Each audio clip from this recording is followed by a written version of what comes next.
Сьогодні великой перамогі прысвячаецца. На пляцоўцы сталічнага аэраклуба арганізавалі спартыўна-патрыятычны проект. Каля 200 школьнікаў са сталіцы і Мінскага района спаборнічалі ў розных дысцыплінах. У стральбе з пнеўматычнай вінтоўкі, перадоленні паласы перашкод, арыентаванні на мясцовасці. Таксама удзельнікі ўсклалі кветкі да помніка імя першага двойчы героя Савецкага Саюза Сергея Грыцаўца. Ушанавалі хвілінай маўчання памяць пра герояў Вялікай Айчыны.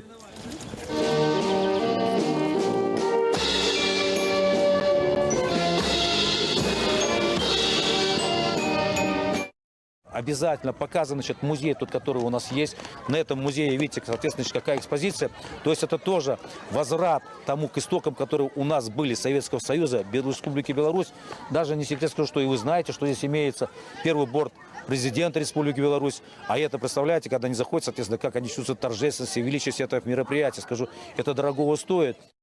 Начиная с июня месяца Центр военно-патриотического воспитания приглашать будем ребят через партизанский райисполком. Будем отбирать 10-15 человек на 10 дней. Из них в расписании будет первое – это военно-патриотическое воспитание, потому что аэроклубу 90 лет, 19 героев.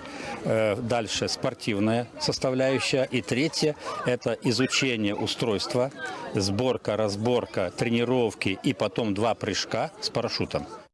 Экспозиция Минского аэроклуба под открытым небом включае ў сябе звыш 50 адзінак самолетаў і верталётаў, тым ліку і музей «Космос», где можно убачыць узнагароды і рэчы космонавтаў.